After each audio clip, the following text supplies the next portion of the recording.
Bienvenidos a nuestro canal de historias sagradas, donde las historias bíblicas cobran su propia voz y toman un significado fascinante para nuestra vida. Anyone can follow. It takes something special to be an original, which is why the 2025 Lincoln Navigator SUV arrives with new ways of surrounding you in luxury, including the ultra-wide 48-inch panoramic display and the multi-sensory Lincoln Rejuvenate experience. A true original never stops evolving. So meet the 2025 Navigator, the original that's all new and better than ever. Learn more at Lincoln.com. Lincoln and Navigator are trademarks of Ford or its affiliates. I am so excited for this spa day. Candles lit, music on, hot tub warm and ready. And then my chronic hives come back. Again, in the middle of my spa day. What a wet blanket. Looks like another spell of itchy red skin. If you have chronic spontaneous urticaria or CSU, there is a different treatment option. Hives during my next spa day? Not if I can help it. Learn more at treatmyhives.com. Hoy les traemos un compilado que no querrán perderse. Las vidas de Caín, Lucifer y Nabucodonosor. 3 personajes marcados por el orgullo y la rebeldía. Sus historias nos ofrecen valiosas lecciones de misericordia, humildad y redención que aún resuenan en nuestros días. Comencemos con Caín, el primer hijo de Adán y Eva, quien cometió el primer asesinato registrado al matar a su hermano Abel.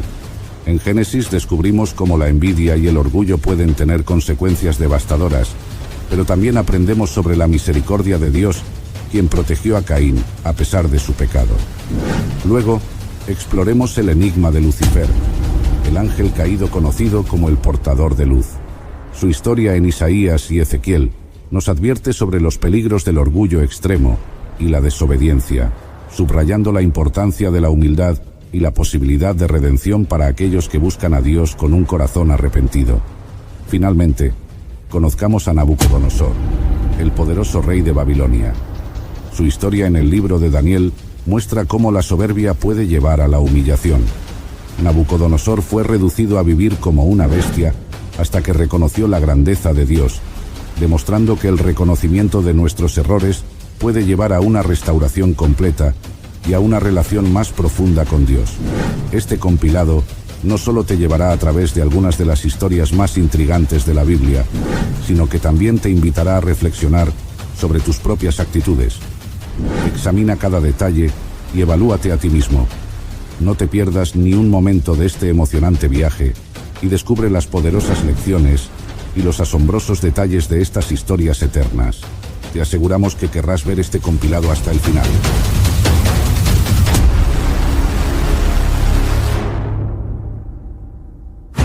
Fui el primer hijo de mis padres Adán y Eva, los primeros seres humanos creados por Dios y habitantes del jardín del Edén. Mis padres, después de ser expulsados del Edén por desobedecer a Dios, comenzaron una vida en la tierra, trabajando su suelo y formando una familia. Yo, como el primer hijo, nací con la esperanza y la responsabilidad de continuar el legado de mis padres, trabajando la tierra y cuidando de mi familia. Tiempo después, mi hermano Abel nació, y juntos crecimos aprendiendo las labores que sustentarían nuestra existencia. Abel se inclinó por cuidar rebaños, mientras que yo me dediqué a cultivar la tierra. Ambos buscábamos la aprobación y bendición de Dios a través de nuestras ofrendas. Sin embargo, fue la preferencia divina por el sacrificio de Abel la que encendió en mi corazón un fuego destructivo, un sentimiento oscuro que me consumía poco a poco. Recuerdo como si fuera ayer el momento que cambió mi destino para siempre. Estaba en el campo, consumido por la envidia y el resentimiento hacia mi hermano menor. Abel había encontrado favor a los ojos del Señor, ofreciendo el sacrificio de uno de los primeros nacidos de su rebaño con un corazón puro, mientras que los frutos de la tierra que fueron mi ofrenda no fueron mirados con el mismo agrado. Ese rechazo encendió una llama de celos que no supe controlar. Y así, en un arrebato de furia que aún me persigue, cometí el acto más atroz. Levanté mi mano contra Abel, y en un instante de ira descontrolada, lo maté. La tierra, que antes acogía generosamente el fruto de nuestro trabajo, ahora absorbía la sangre inocente de mi hermano. Con ese acto, mi futuro quedó irrevocablemente marcado por la culpa y condenado a vagar eternamente. pero déjenme contarles todo desde el comienzo. Mi nombre es Caín y esta es mi historia. En el amanecer de la humanidad, cuando el mundo aún era joven y los recuerdos del Edén vibraban en el aire como una canción olvidada, nací yo, Caín, el primogénito de la primera familia sobre la tierra. Mi llegada al mundo fue un acontecimiento de esperanza y alegría para mis padres, quienes veían en mí no solo a su hijo, sino también el fruto de su amor y la promesa de una nueva vida fuera del paraíso perdido. Mi nombre, que resonaba con los ecos de los comienzos, fue elegido con la expectativa de que sería el primero de muchos, el inicio de una descendencia numerosa que poblaría la tierra. No mucho tiempo después, nuestra familia creció con la llegada de mi hermano, Abel. Él, el segundo hijo, nació con un espíritu gentil y una inclinación natural hacia los animales. Mientras yo heredaba la fuerza y la determinación de mi padre para cultivar la tierra, Abel demostró una paciencia y un cariño especial hacia las criaturas que la habitaban, convirtiéndose en pastor. Desde pequeños, nuestras diferencias fueron notables, pero también complementarias. Éramos como dos hilos en el tejido de una familia emergente. Nuestra infancia transcurrió tranquila entre los campos y los rebaños, bajo el vasto cielo que nos cobijaba. Adán, nuestro padre, nos enseñó a labrar y trabajar la tierra, a respetarla y a obtener de ella nuestro sustento. De él aprendimos el valor del esfuerzo y la importancia de ofrecer a Dios lo mejor de nuestro trabajo, como muestra de gratitud y devoción. Eva, nuestra madre, con sus relatos sobre el Edén, nos inculcó el amor por la creación y el anhelo de vivir en armonía con ella. Yo, como el siguiente labrador de la familia, dediqué mi vida a dominar la tierra, a entender sus ciclos y secretos. Sentía un profundo orgullo al ver los campos florecer bajo mis manos, y cada fruto cosechado era para mí un testimonio de la bondad inherente del mundo, a pesar de la sombra del pecado que nos había alejado del jardín divino. Abel, por su parte, encontró su llamado entre los rebaños, cuidando de ellos con una dedicación que iba más allá de la supervivencia, tratándolos con un amor casi fraternal. Así transcurrieron nuestros primeros años, en una existencia marcada por el trabajo y el aprendizaje constante. Sin embargo, bajo la superficie de esa vida aparentemente simple y llena de esfuerzos compartidos, comenzaron a gestarse en mí sentimientos que con el tiempo darían un giro trágico a nuestra historia. La competencia silenciosa por el reconocimiento, el deseo de sobresalir y la búsqueda de aprobación divina se entrelazaron en el tejido de nuestra relación fraternal, preparando el escenario para un acto que resonaría a través de las edades, como un sombrío recordatorio de la fragilidad del vínculo humano.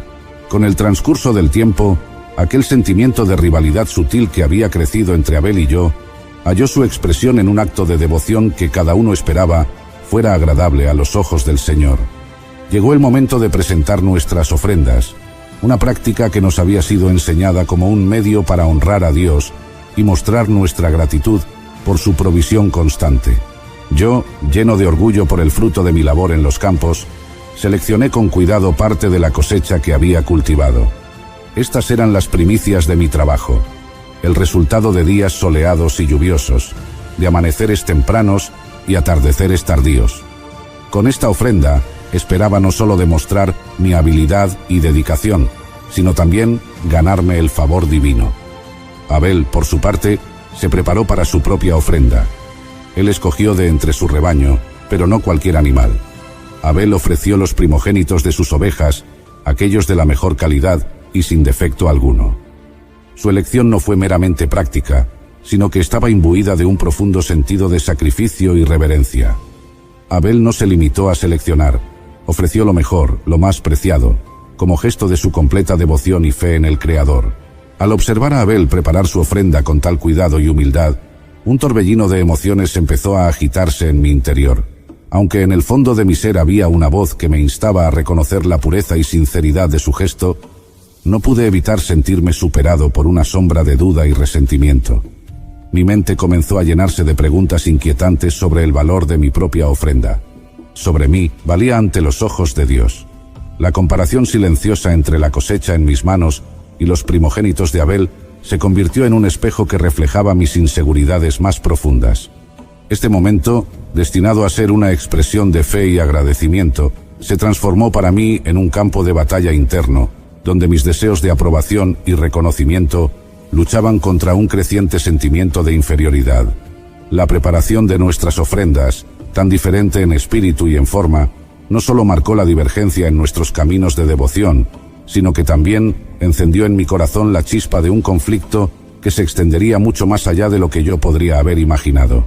En ese momento, sin saberlo, nos encontrábamos al borde de un abismo cuyas sombras proyectarían un largo y oscuro eco a través del tiempo.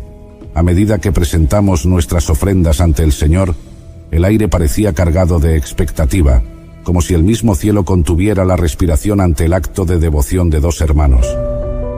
La respuesta de Dios no se hizo esperar, pero llegó de una manera que jamás hubiera anticipado, una que cambiaría el curso de mi vida para siempre.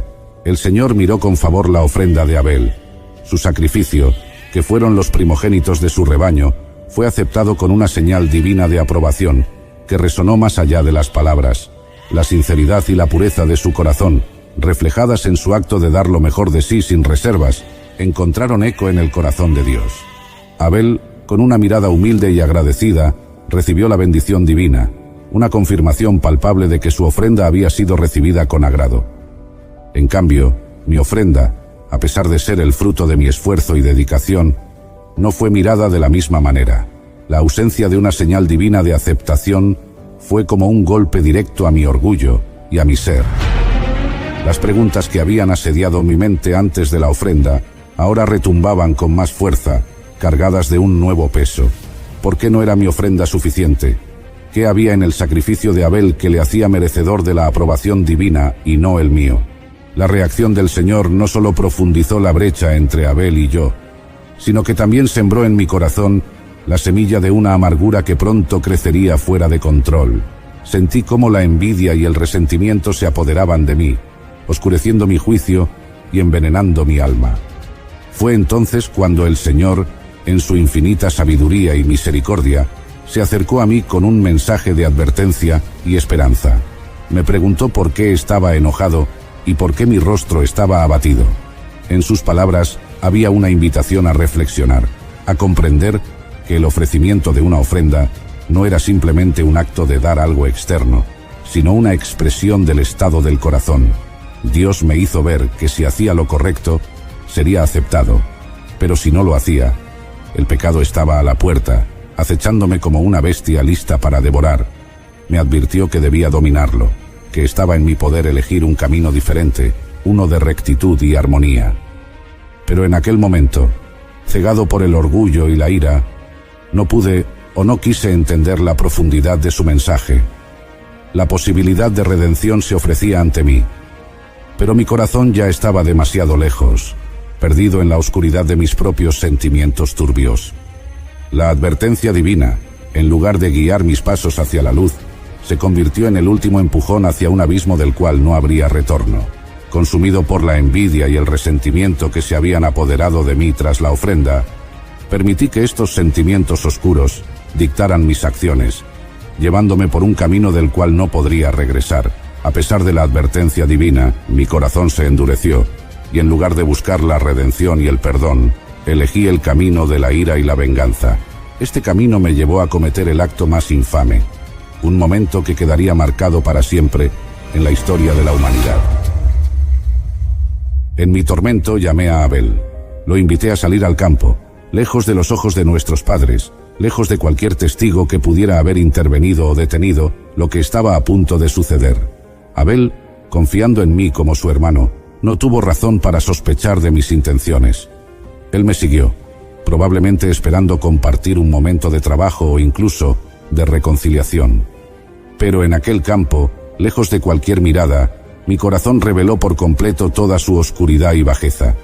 En ese momento, consumido por emociones que no supe controlar ni superar, me enfrenté a Abel. Entre nosotros, las palabras se tornaron innecesarias. El aire se cargó con la tensión de un preludio trágico. Y entonces, en un arrebato de ira que hasta hoy me cuesta comprender plenamente, levanté mi mano contra él, con violencia, motivado por un cúmulo de sentimientos negativos que habían encontrado su cauce en el acto más destructivo. Maté a mi propio hermano.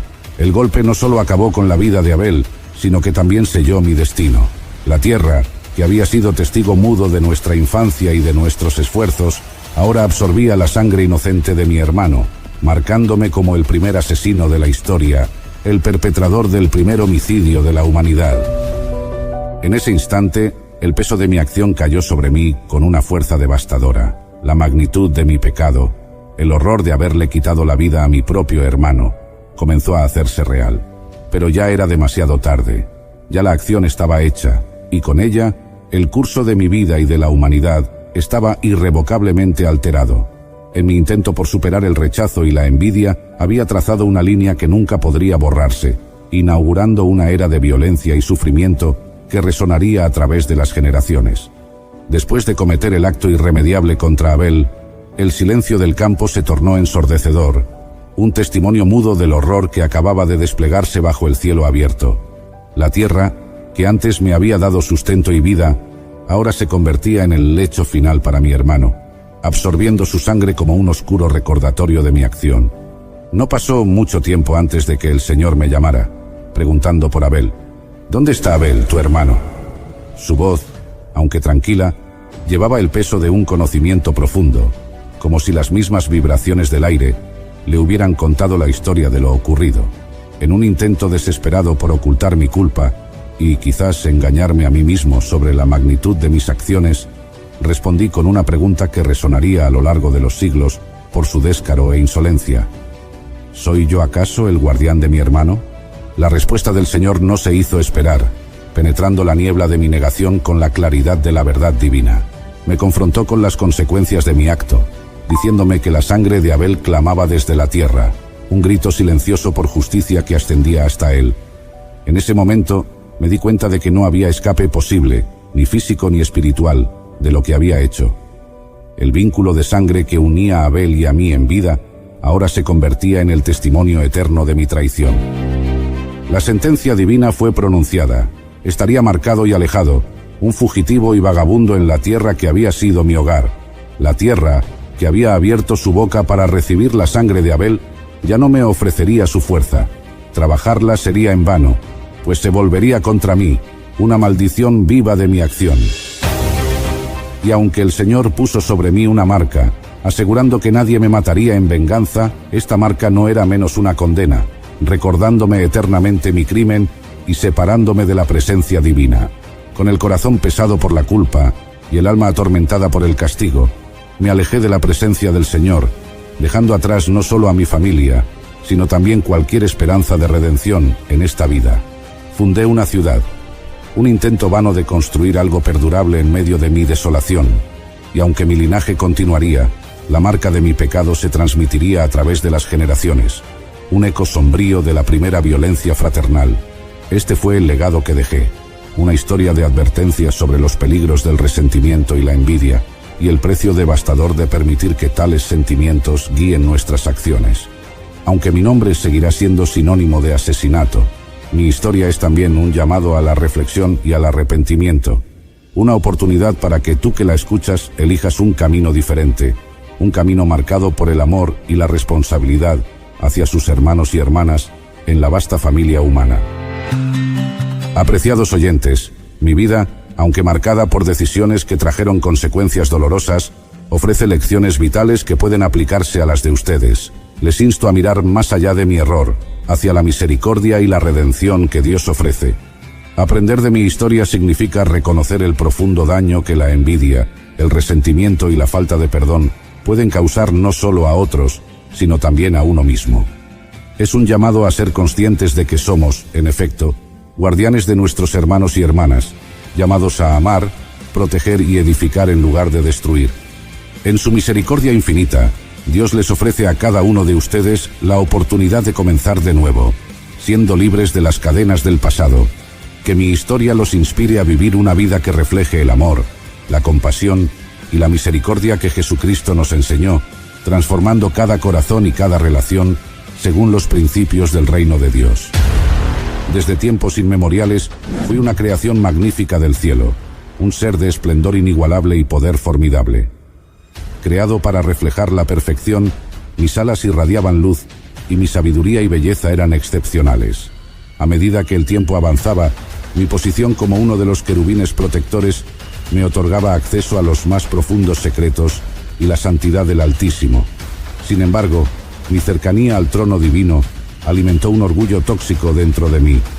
Comencé a cuestionarme por qué debía servir siendo tan magnífico. Me atreví a soñar con más, ascender sobre las alturas de las nubes y ser semejante al Altísimo. Mi audacia y deseo de soberanía desencadenaron un conflicto celestial, una guerra de proporciones cósmicas contra los ángeles leales, liderados por el arcángel Miguel. La batalla fue intensa, y a pesar de mi fuerza y los que se unieron a mi causa, fuimos derrotados y expulsados al reino terrenal, de la gloria celestial a las sombras. Así, marcado como el caído, mi nombre se convirtió en sinónimo de rebelión y orgullo, una advertencia eterna de las consecuencias de la arrogancia. Desde entonces, mi influencia ha tomado un camino oscuro, siempre en oposición a los designios del Creador. Pero déjenme contarles todo desde el principio. Soy Lucifer y esta es mi historia.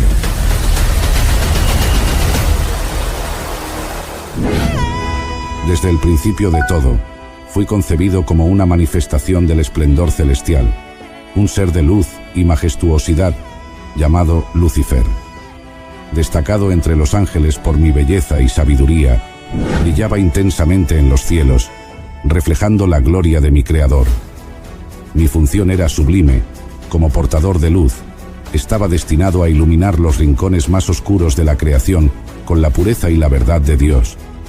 Fui moldeado en perfección, un ser cuya esencia misma era un canto a la magnificencia del diseño divino. Me llamaban el sello de la perfección, lleno de sabiduría y perfecto en belleza. Estaba en Edén, el jardín de Dios. Cada piedra preciosa era mi vestidura: el rubí, el topacio y el diamante, el berilo, el ónice y el jaspe, el zafiro, la esmeralda, el carbunclo y el oro. El trabajo de mis tambores y flautas estaba preparado para mí el día en que fui creado. Fui ungido como querubín protector, una función celestial de inmenso honor. Establecido por el mismo Dios, mi morada estaba en el santo monte de Dios. Anduve entre piedras de fuego, resplandecientes y puras. Mis días comenzaron bañados en la luz de la presencia divina, rodeado por la majestuosidad de una creación perfectamente orquestada. La belleza de mi ser era reflejo de un diseño celestial superior, una obra maestra concebida en el corazón mismo de la eternidad. Mi existencia era una danza de luces y sombras, un espectáculo de colores y sonidos donde cada nota musical y cada destello de luz celebraban la gloria y la creatividad de mi Creador. Era un querubín ungido, asignado a custodiar la santidad del trono celestial. En esa posición, caminaba entre piedras de fuego y resplandecía con una luz que era una joya de la creación divina. Mi presencia era celebrada. Mi papel, vital en la administración de los asuntos celestiales y en la conducción de la alabanza al Altísimo. Era respetado y venerado por mis pares, una figura de autoridad y gracia en el reino celestial. Desde mi creación, fui irreprochable en mis caminos, la personificación de la integridad y la santidad, hasta que se halló en mí la iniquidad. A pesar de mi exaltada posición y los privilegios que disfrutaba como querubín protector, un ser decorado con las más finas gemas y ungido directamente por Dios, un sentimiento de insatisfacción comenzó a crecer dentro de mí. Rodeado por la incesante adoración de los ángeles y la majestuosidad de la presencia divina, una pregunta persistente comenzó a taladrar las profundidades de mi ser. ¿Por qué, siendo yo de tal magnificencia y poder, debía seguir siendo un mero servidor? ¿Por qué no podía yo, que rivalizaba en belleza con el alba y en sabiduría con los antiguos, reclamar una mayor autonomía y reconocimiento? Mientras meditaba en estos pensamientos, mi deseo de adoración, no solo como un reflejo de la divinidad, sino como un ser adorado por derecho propio, comenzó a consumir cada fibra de mi ser. Me veía a mí mismo no solo como un participante en la gloria de Dios, sino como un centro de poder en sí mismo. La idea de que podría ascender aún más, de establecer mi propio trono y ser reconocido no solo por mi belleza y mi función, sino por una autoridad autónoma, empezó a dominar mis reflexiones. La seducción de ser igual al Altísimo, no solo en servicio sino en soberanía, se hizo abrumadora, Estos pensamientos se transformaron en una obsesión que oscureció mi juicio y corrompió mi corazón desde ese momento. La visión del trono de Dios, un símbolo de autoridad suprema y justicia inquebrantable, se convirtió en un recordatorio de lo que yo creía que merecía. Cada acto de adoración que dirigía hacia Él, cada himno de gloria que cantaban los ángeles, resonaba en mí como un eco de una oportunidad perdida de grandeza. Mi ambición crecía cada día y se hacía más fuerte, alimentada por la creencia de que mi contribución a la armonía celestial me hacía merecedor de más que la posición de un subordinado. En la oscuridad de mi corazón forjé un plan no solo para ascender, sino para usurpar, para tomar por la fuerza lo que por capricho del destino no se me había concedido. Con cada momento que pasaba, me alejaba más del propósito para el cual había sido creado, y me acercaba al punto de no retorno, al borde de la rebelión definitiva contra la estructura misma del cosmos divino. En el silencio de mi contemplación, la semilla de la rebelión empezó a germinar en lo profundo de mi ser, alimentada por un creciente sentimiento de orgullo y un insaciable anhelo de independencia. Con cada momento que pasaba ante el espejo de mi propia grandeza, mi resolución se fortalecía y los susurros de ambición se convertían en clamores que no podía ni quería ignorar. En mi corazón, ya no deseaba ser solo un espectador de la autoridad, ni un mero ejecutor de la voluntad divina. Anhelaba ser autoridad en sí mismo, un creador de mi destino y señor de un reino que pudiera llamar mío.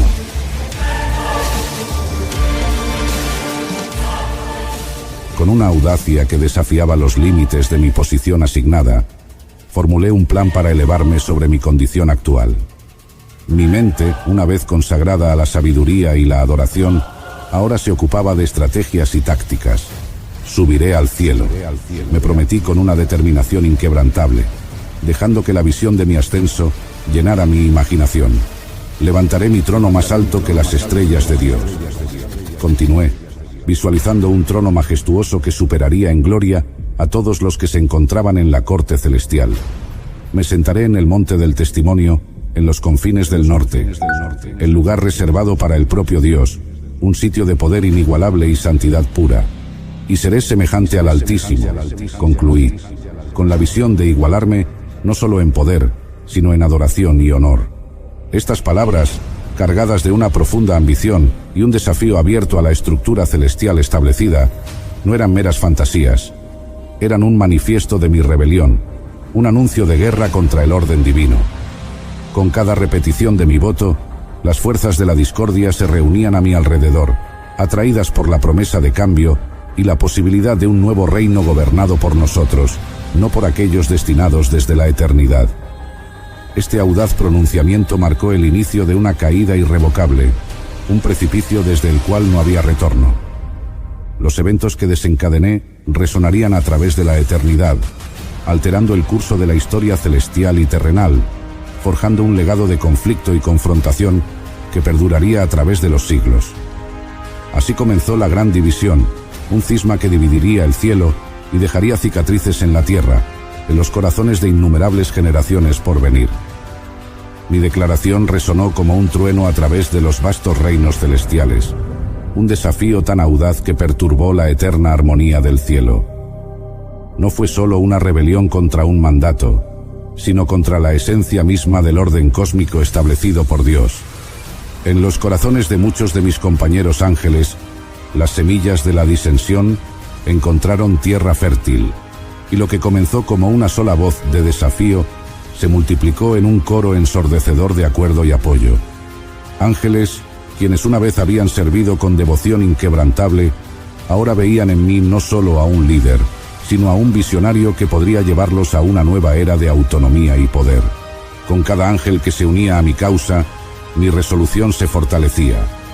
Organizamos en secreto, en los rincones más oscuros y olvidados del cielo, donde las palabras de rebelión se mezclaban con planes de batalla. Mi corazón, una vez lleno de amor por mi Creador, ahora ardía con la pasión de un usurpador. Preparamos nuestras estrategias con cuidado, sabiendo bien que enfrentaríamos a los leales, aquellos ángeles que no desviaron su vista del rostro de Dios, liderados por el poderoso Miguel, cuya fidelidad al Altísimo era tan inquebrantable como su fuerza en batalla. El cielo, un lugar de eterna paz y belleza, se convirtió en un campo de batalla.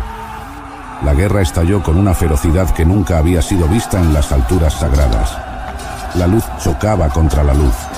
Espadas forjadas de pura creación chocaban, y el sonido de la guerra resonaba, alterando las sinfonías celestiales que habían dominado desde la creación del tiempo. El conflicto no era solo físico, sino espiritual, una lucha por el corazón y la esencia del reino celestial.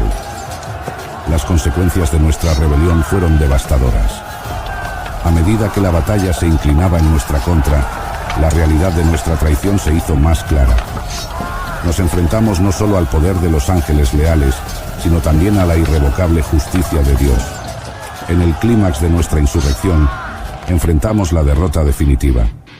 Miguel y sus fuerzas, con un poder que solo podía haber sido conferido por el Altísimo, nos expulsaron del cielo.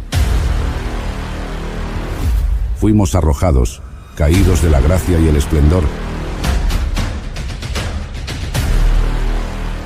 descendiendo como estrellas fugaces hacia el abismo de nuestra nueva existencia.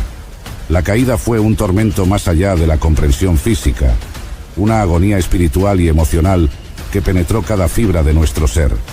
Nuestro nuevo hogar, ahora lejos de la luz de Dios, se convirtió en un lugar de oscuridad y desesperación, un reino donde el remordimiento y la ira reemplazaron la alegría y la paz que una vez conocimos. Cada uno de nosotros, una vez ángeles de luz, ahora éramos prisioneros de las sombras, condenados a lamentar eternamente la pérdida de nuestra posición y la cercanía a nuestro Creador. En este exilio impuesto, mi nombre, Lucifer, una vez sinónimo de luz y belleza, se convirtió en un emblema de caída y rebeldía.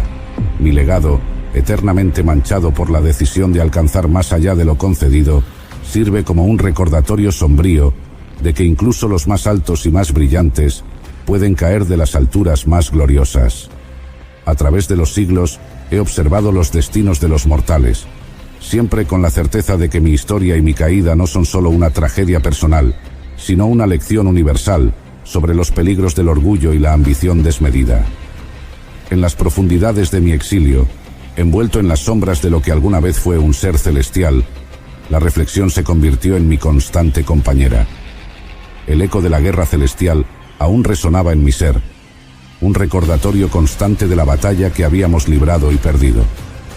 Cada momento de silencio era un espejo que reflejaba mi falla, mi arrogancia, la presunción que había llevado a tantos a la perdición junto conmigo.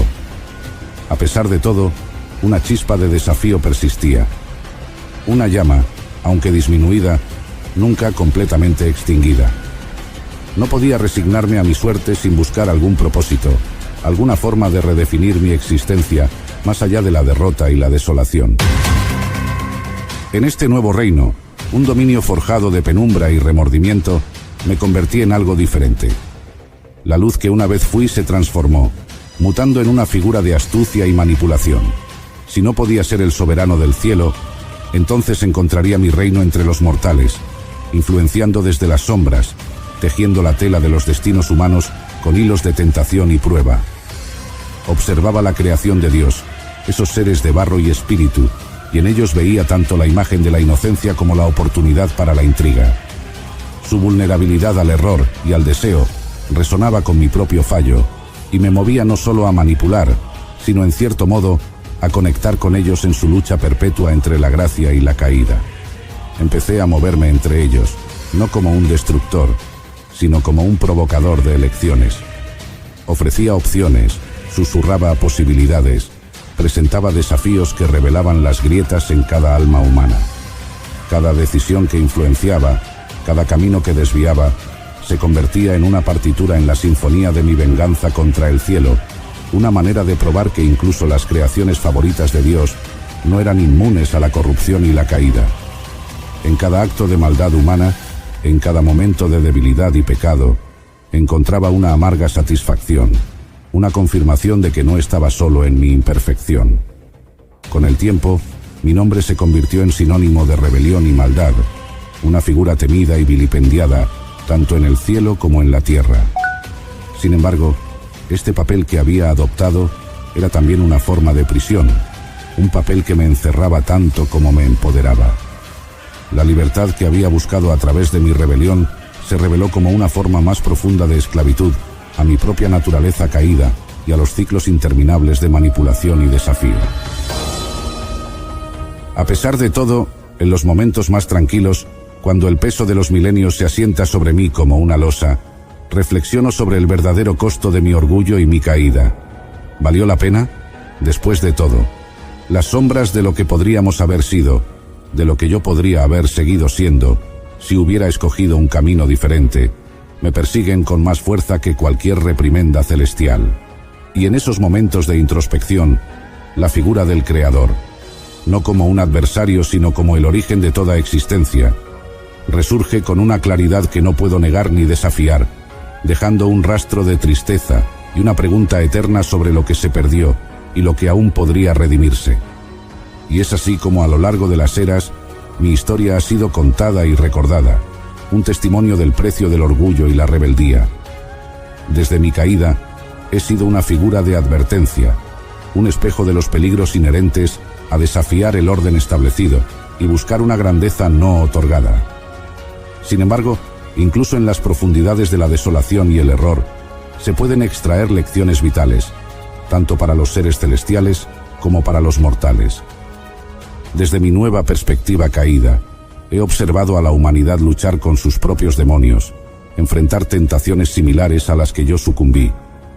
Veo en cada ser humano la capacidad para la grandeza, pero también la vulnerabilidad al fallo, y a través de sus luchas he llegado a comprender una verdad profunda. La verdadera medida de la fuerza no reside en cuán alto uno puede ascender en busca de poder, sino en la capacidad de reconocer y superar sus propias fallas y fragilidades. Así, aunque mi historia es una de caída, también puede servir como alerta para todos.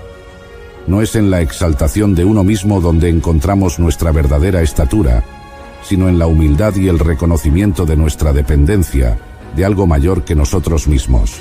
La vida ofrece innumerables oportunidades para aprender de nuestros errores y buscar la redención. Que mi relato sirva no solo como una advertencia, sino como un recordatorio de que, incluso en los mayores errores, hay espacio para el crecimiento y la enmienda. La gracia existe, vasta y profunda, esperando ser descubierta por aquellos que buscan genuinamente un cambio y un nuevo comienzo. Así, permitan que mi historia inspire a todos a buscar sabiduría en la humildad, a encontrar fortaleza en la vulnerabilidad y a buscar siempre el camino hacia una mayor luz, incluso si alguna vez se han perdido en la oscuridad. La redención para ustedes aún es posible, y el perdón es una llamada que resuena eternamente a través de los cielos y la tierra, un eco de la eterna misericordia que incluso yo, en mi exilio, aún puedo contemplar. Y ahí estaba yo, siendo expulsado de la sociedad humana, comiendo pasto como una bestia salvaje, siendo mojado con el rocío del cielo. Mi pelo había crecido como las plumas de un águila, y mis uñas como las garras de un pájaro. Todo esto era parte de la humillación divina que me sobrevino por mi orgullo y arrogancia. Ahí estaba yo, Nabucodonosor, arrancado brutalmente de la cumbre de la civilización humana, reducido a merodear los campos abiertos como una bestia salvaje. El rocío del cielo empapaba mi piel noche tras noche, mientras que mi pelo se enmarañaba y crecía indomable como las plumas de un águila, y mis uñas se transformaban en largas y curvadas garras, parecidas a las de un ave de rapiña. Este era el precio de mi arrogancia, un castigo divino impuesto para doblegar el orgullo que había inflado mi corazón hasta el borde de la ruptura. Pero déjenme contarles desde el principio. Mi nombre es Nabucodonosor, rey de Babilonia, y esta es mi historia.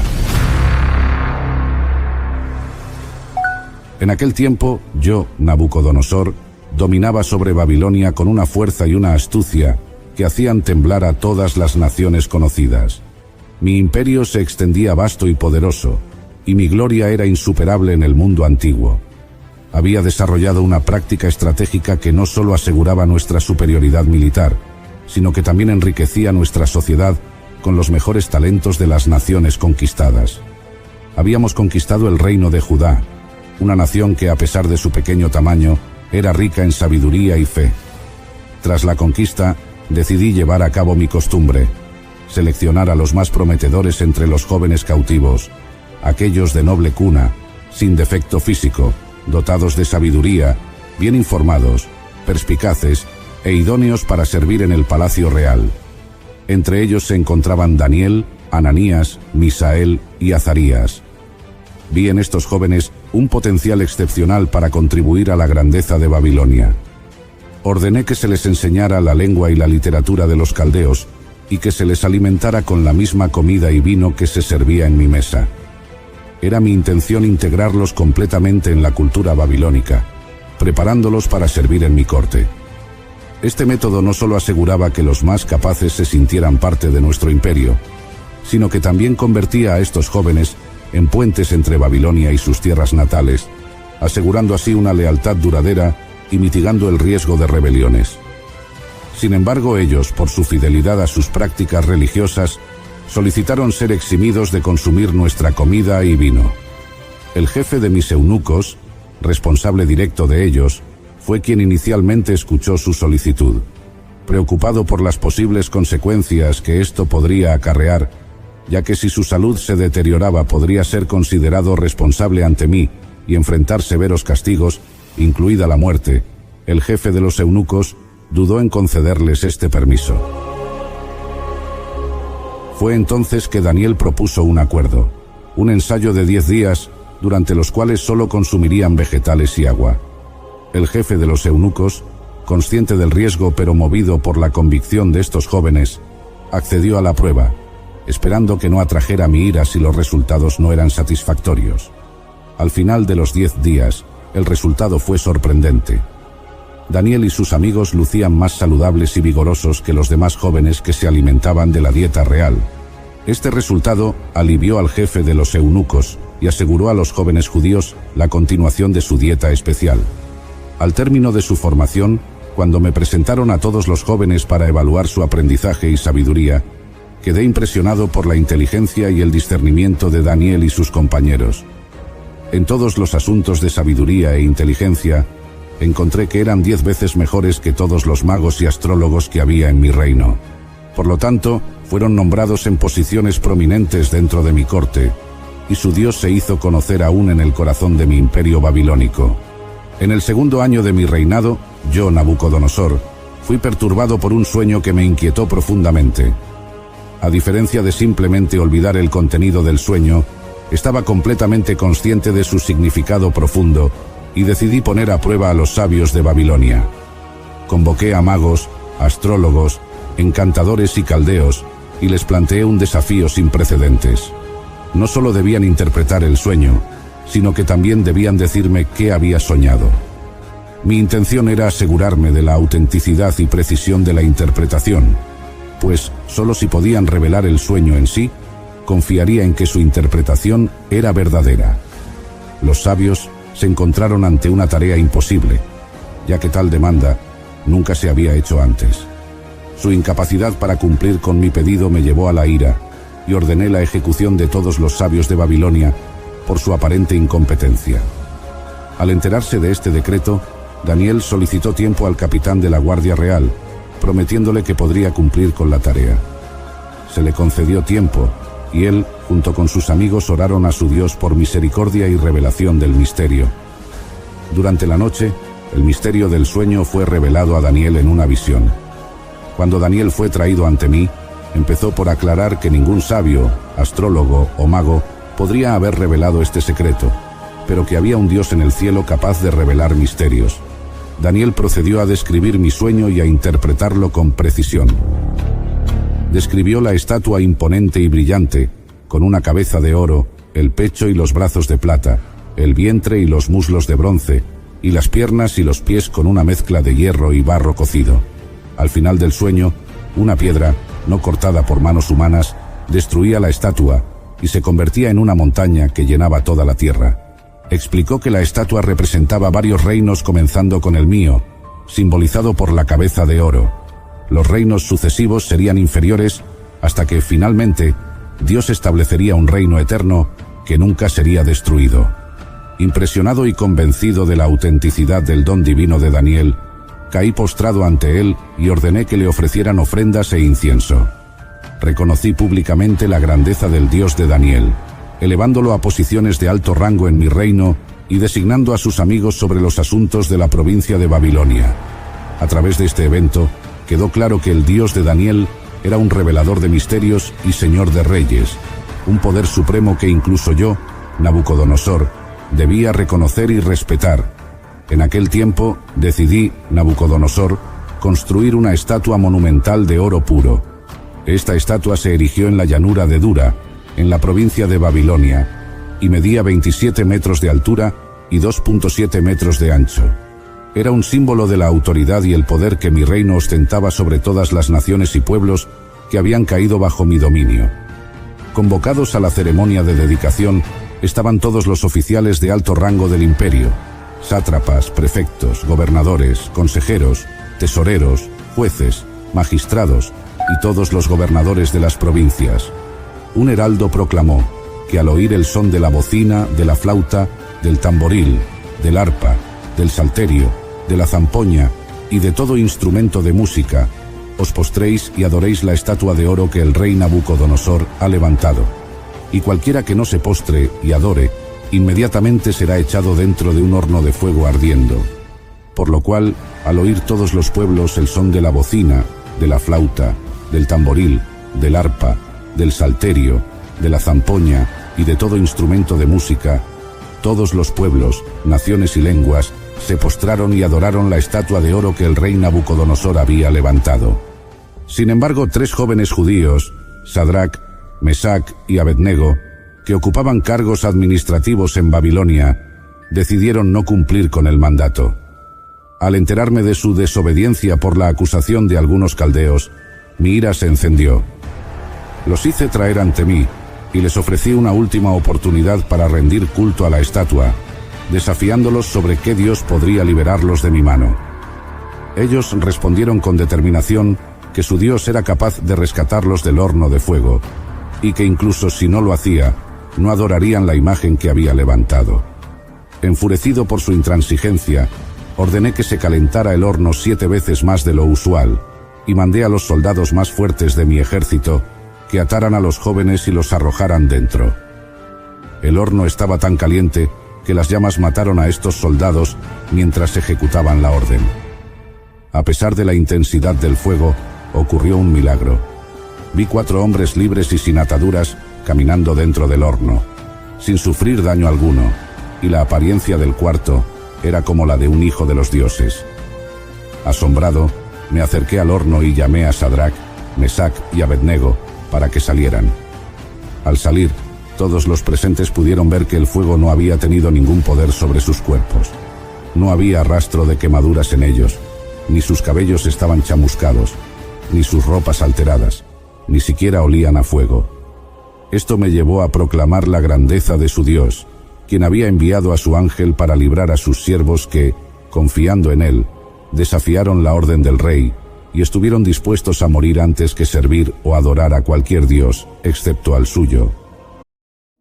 This episode is brought to you by Marqeta. When it comes to your payments provider, you can't afford to compromise. Marqeta's modern payment solutions flex with your business without the trade-offs. Stable and agile, secure and innovative, scalable and configurable. If they say you can't have it all, don't believe them. Your business demands more. Choose a payments provider that delivers more. Choose Marqeta. Visit marqeta.com/Spotify to learn more. Hey there, it's Dr. Sanjay Gupta with some exciting news to share. CNN is now streaming. That means you can read, watch, and stream everything in one subscription. You can watch news live 24/7. You can also explore catch-up videos and explainer videos, and you can also watch the library of CNN's originals, including my latest documentary, It Doesn't Have to Hurt. Just go to cnn.com/all access. Por lo tanto, emití un decreto en todo el imperio para que nadie hablara mal del Dios de Sadrac, Mesac y Abednego. Los promoví a posiciones aún más altas en Babilonia, reconociendo así el poder soberano de su Dios y la fidelidad inquebrantable de estos jóvenes. Este evento marcó no solo un testimonio del poder divino, sino también un recordatorio de la existencia de una autoridad más alta que la mía. Un día cualquiera estaba en paz en mi casa y floreciente en mi palacio cuando tuve un sueño que me atemorizó. En mi sueño vi un árbol en medio de la tierra, cuya altura era grande. El árbol creció y se hizo fuerte. Su altura alcanzaba hasta el cielo y era visible hasta los confines de la tierra. Sus hojas eran hermosas, su fruto abundante, y en él había alimento para todos.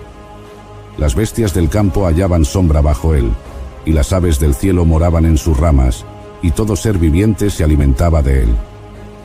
Vi en las visiones de mi cabeza mientras estaba en mi cama, que un vigilante, un santo, descendía del cielo. Clamó fuertemente y dijo así: derriben el árbol y corten sus ramas, despojen de sus hojas y esparzan su fruto, que las bestias huyan de debajo de él y las aves de sus ramas. Sin embargo, dejen en la tierra el tronco con sus raíces, con una atadura de hierro y bronce, entre la hierba del campo. Sea mojado con el rocío del cielo, y su porción sea con las bestias en la hierba de la tierra. Cambie su corazón de hombre, y le sea dado corazón de bestia, y pasen sobre él 7 tiempos. Confundido y aterrado por el sueño, llamé a todos los sabios de Babilonia para interpretarlo, pero ninguno pudo hacerlo. Finalmente, Daniel, llamado Beltsasar, según el nombre de mi Dios, quien poseía el espíritu de los santos dioses, fue traído ante mí. Le relaté el sueño, y después de algún tiempo, él, aunque perturbado, interpretó que el árbol era yo. Me advirtió que sería apartado de los hombres y viviría con las bestias del campo, comiendo hierba como los bueyes y siendo mojado con el rocío del cielo, hasta que reconociera que el Altísimo tiene dominio sobre el reino de los hombres y lo da a quien él desea. Daniel me aconsejó que rompiera con mis pecados mediante la justicia y con mis iniquidades mostrando misericordia a los pobres.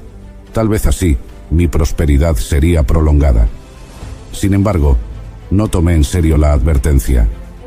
Al cabo de 12 meses, mientras paseaba por el palacio de Babilonia, hablé con arrogancia de cómo yo había construido esta gran ciudad como residencia real, por la fuerza de mi poder y para la gloria de mi majestad.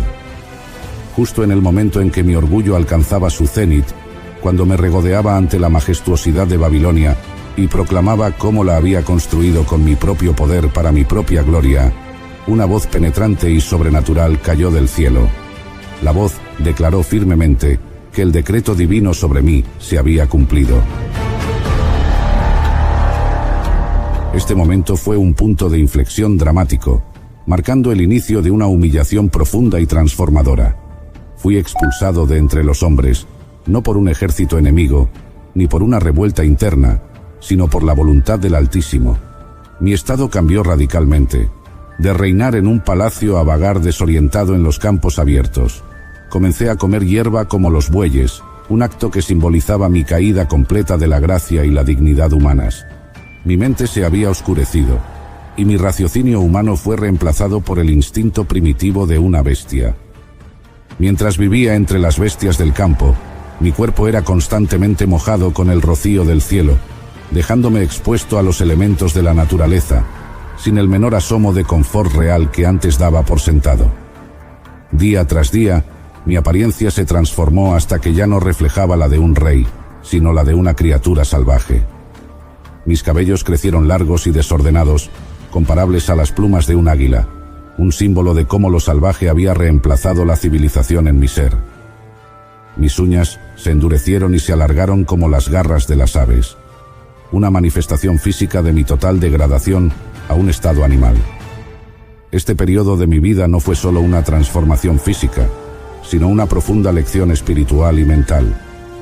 Viví en este estado debilitante hasta que finalmente reconocí que el Altísimo gobierna sobre los reinos de los hombres y que Él da el dominio a quien desea. Mi orgullo se quebró bajo el peso de esta realidad y mi entendimiento comenzó a retornar gradualmente. Comprendí que ningún logro humano es permanente y que todo poder en la tierra es otorgado por una autoridad superior. Esta experiencia me enseñó la humildad de una manera que nunca podría haber imaginado, mostrándome que más allá del poder y el esplendor terrenales, existe un poder más grande que gobierna el universo con justicia y sabiduría.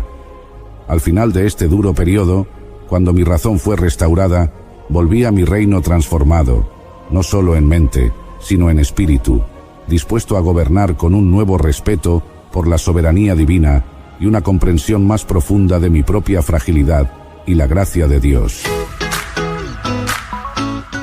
Y así, queridos amigos y espectadores, llegamos al final de este relato, una historia repleta de errores y consecuencias, pero también de lecciones eternas que resuenan a través de los tiempos y generaciones. A través de la historia de mi vida, hemos explorado no solo los altibajos de un rey poderoso, sino también una verdad más profunda sobre la humildad, el poder y la soberanía divina. Mi experiencia nos recuerda que, no importa cuán alto uno pueda ascender en poder o gloria, estamos todos bajo el gobierno de una fuerza más grande que nosotros mismos, y que el verdadero reconocimiento de nuestra posición ante el Altísimo es esencial. Les invito ahora a todos ustedes a reflexionar sobre esta lección y considerar cómo el orgullo y la humildad juegan un papel determinante en sus propias vidas. ¿Será que aún hay áreas de nuestras vidas donde, quizás, necesitemos reconocer la autoridad de Dios y someternos a su sabiduría? Tomemos un tiempo para pensar en eso. Para quienes deseen continuar explorando estas fascinantes historias bíblicas, les animo a suscribirse al canal Historias Sagradas. No olviden compartir este video, darle like y dejar sus comentarios abajo sobre qué otras historias desean que exploremos juntos. Cada historia no solo nos entretiene, sino que también nos ofrece valiosas lecciones de vida que pueden iluminar nuestros caminos. Esperamos ver sus sugerencias y continuar compartiendo más de estas poderosas historias con ustedes. Hasta la próxima. Bendiciones.